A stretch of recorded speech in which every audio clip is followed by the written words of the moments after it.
मित्रांनो, हंपीमधली भोजनशाळा फार दुर्मिळ गोष्ट आहे. तुम्हाला दाखवतो. अशी पूर्ण जागा आहे, त्याच्यावरती ताट, वाटी या सर्व गोष्टी कोरलेल्या आहेत. हे बघा, झीज झालेली आहे.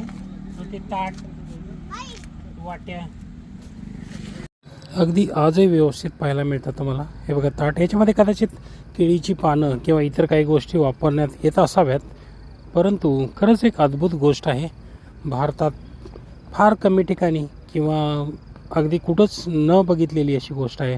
बघा, शेकडोच्या घरात आजही व्यवस्थित असणाऱ्या या ताटवाट्या तुम्हाला पाहायला मिळतात. एवढ्या वर्षानंतर, साधारणतः 1200-1300 वर्षानंतरही याची रचना अगदी व्यवस्थित दिसते. आत्ता जरी कदाचित दोन्ही बाजूच्या मिळून शेकडोच्या घरात असल्या तरी कदाचित हजारोच्या घरात अशा प्रकारची रचना या ठिकाणी असावी.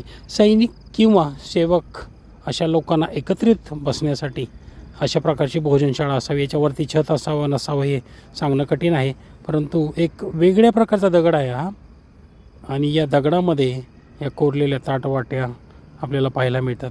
मित्रांनो, मी एक पोस्ट टाकली होती फेसबुकवरती की तुम्ही जग फिरला नाही तरी चालेल, परंतु भारतातली 28 राज्य आणि केंद्रशासित प्रदेश फिरा. तिथलं खानपान, इतिहास आणि तिथं असलेली कलाकुसर जाणून घ्या.